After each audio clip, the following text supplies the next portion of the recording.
Você já imaginou que até a fila para entrar no Louvre pode render uma história inesquecível? Pois é, comigo foi exatamente assim.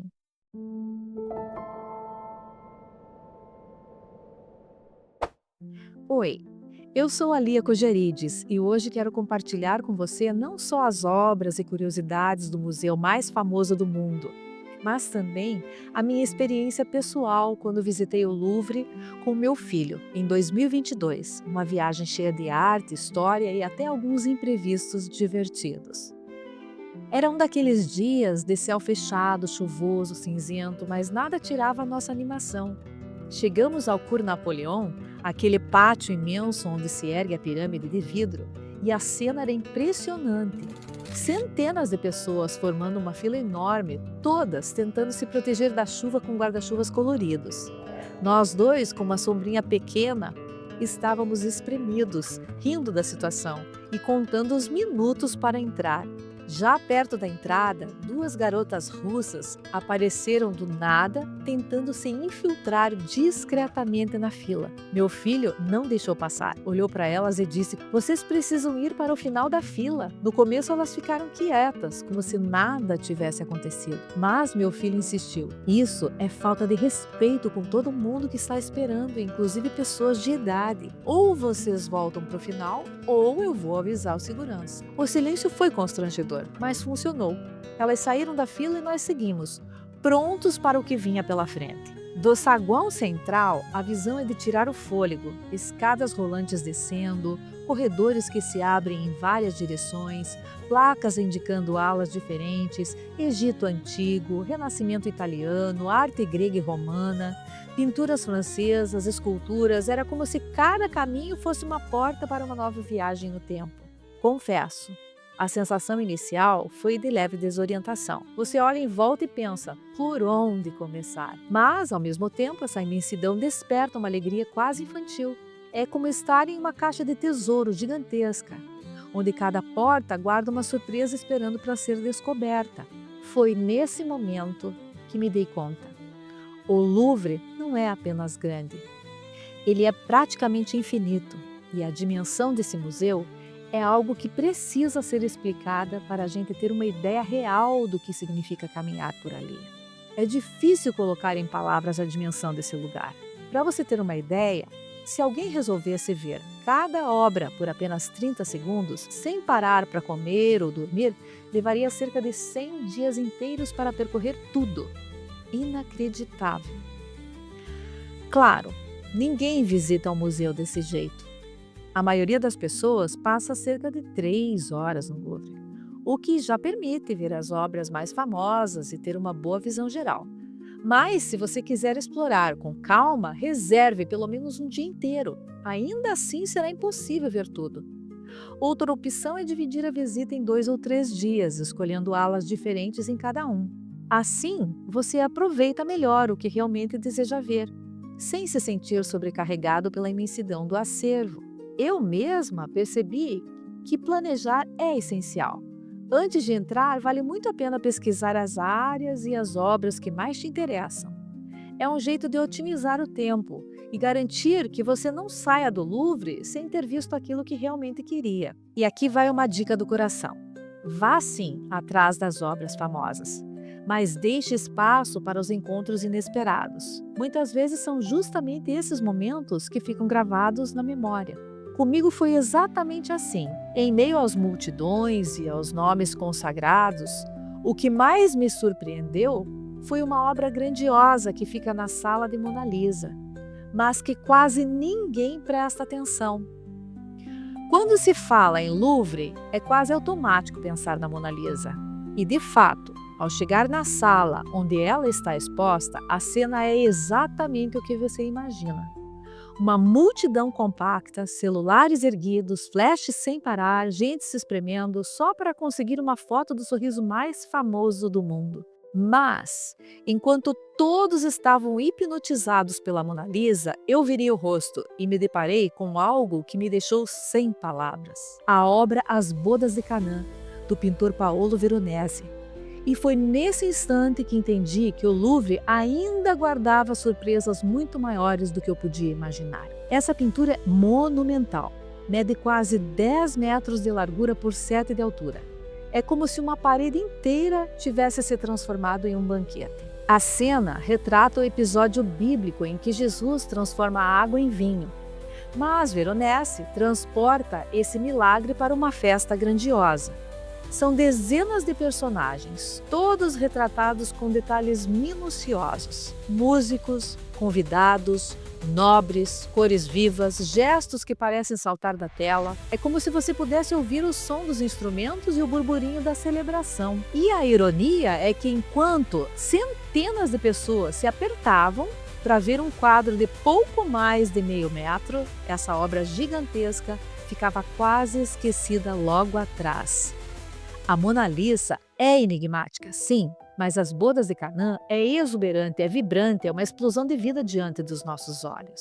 Como artista, esse momento foi revelador para mim. Percebi como muitas vezes ficamos presos aos nomes mais famosos e deixamos passar verdadeiros tesouros escondidos. Eu mesma confesso, nunca tinha ouvido falar de Paolo Veronese em profundidade antes dessa visita, mas foi justamente isso que me encantou.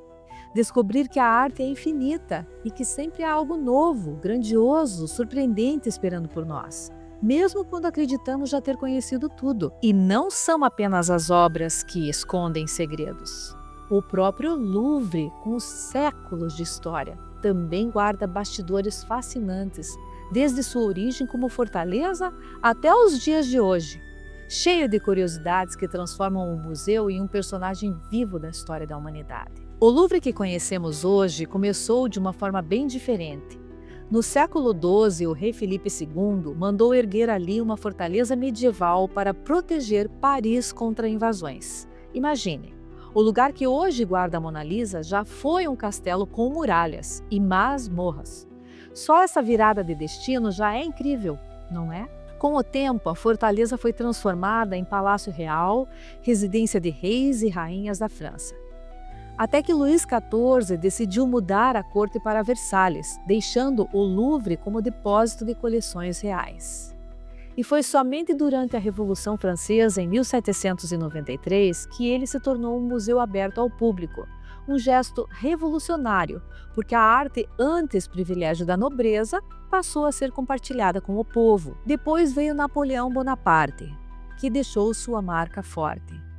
Ele trouxe para o Louvre obras saqueadas em suas campanhas militares e até mudou o nome de museu para Musée Napoléon. Algumas peças foram devolvidas depois da sua queda, mas muitas permaneceram até hoje como testemunhas de uma época de conquistas e controvérsias. Na Segunda Guerra Mundial, o Louvre viveu uma cena digna de filme. Antes da ocupação nazista, milhares de obras foram embaladas e retiradas em segredo, levadas para castelos e locais seguros no interior da França. A famosa vitória de Samotrácia foi uma das últimas a sair. Graças a esse esforço heróico, o acervo foi salvo, e enquanto isso, o Louvre vazio acabou sendo usado por alemães como depósito de obras saqueadas. É impressionante pensar nesse silêncio, corredores gigantes sem quadros nas paredes. E claro, não dá para falar do Louvre sem mencionar a pirâmide de vidro, inaugurada em 1989 pelo arquiteto chinês Yeo Ming-pei. Na época, ela causou polêmica. Muitos achavam que a modernidade da estrutura não combinava com o palácio clássico. Mas hoje, ninguém imagina o Louvre sem esse símbolo.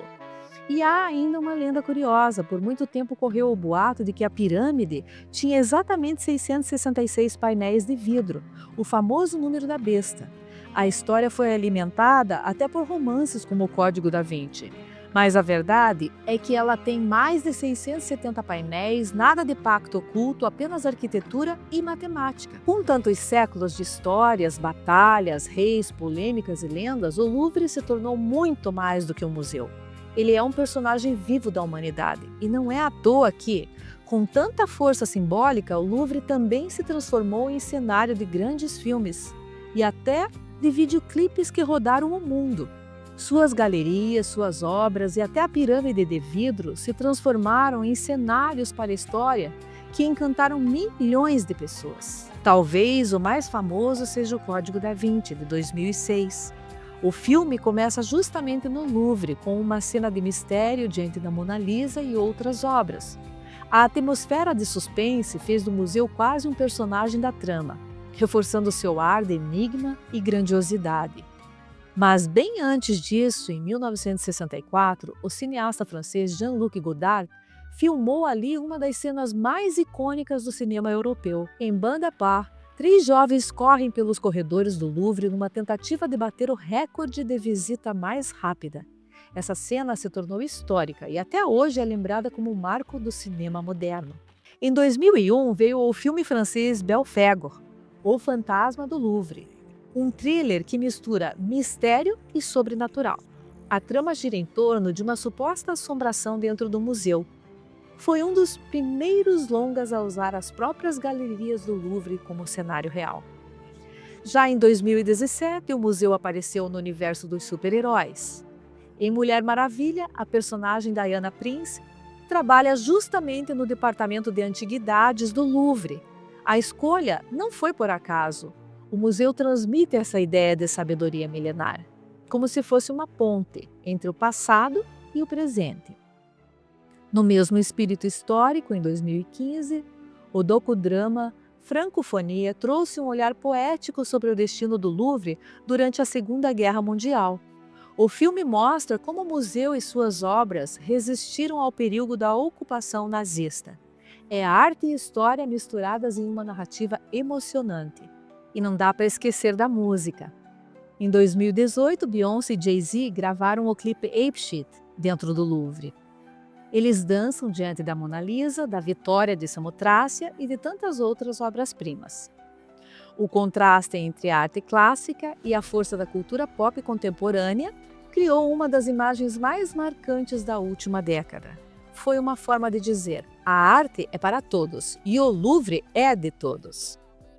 É fascinante perceber como o Louvre vai além das partes do museu.